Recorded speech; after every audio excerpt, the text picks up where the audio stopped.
ጠንካራ እናቶች የተሻለ የወደፊት ህይወት እንደሚገነቡ እናምናለን። ሰላም እንደምን አላችሁ? ዛሬ ወትሮም ስለተለመደው ደም ማነስ እናነሳለን። ደም ማነስ በአብዛኛው የተለመደ ሲሆን ነገር ግን ባልታወቀ ሁኔታ እናቶችን ይጎዳል። በእርግዝና ወቅት የደም ማነስ ያለባቸው እናቶች ለጤንነታቸው እንዲሁም ለሚወለዱት ህፃናት ከፍተኛ የሆነ ችግር ያጋጥማቸዋል። ለምሳሌ ያክል ያለ ጊዜያቸው ማለትም ከ9 ወር በፊት ህፃናቱ እንዲወለዱ፣ ጤነኛ ከሚባለው ክብደት በታች ሆነው እንዲወለዱ፣ እንዲሁም በወሊድ ጊዜ እናት ወይም ልጅ የመሞት እድላቸው ከፍተኛ እንዲሆን ያደርጋል። ታዲያ እነዚህና የመሳሰሉ ችግሮችን ሊያስከትል የሚችለው ደም ማነስ ከፍተኛ የሆነ ጉዳት ሳያስከትል በፊት በትክክለኛው የአመጋገብ ስርዓት መከላከል ይቻላል። በቀላሉ ከምናገኛቸው ከእጽዋት አስተዋጽኦ አንስቶ እስከ እንስሳት አስተዋጽኦ ምግቦች መመገብ ይቻላል። እነዚህ ምግቦች በአይረን የበለጸጉ ስለሆኑ ለደም ማነስ ሁነኛ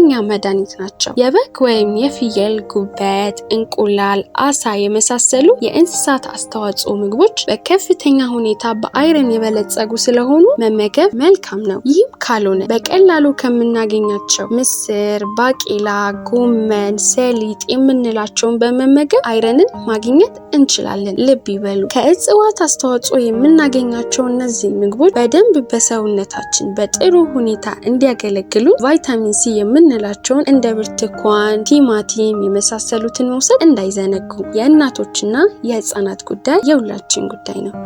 ባይ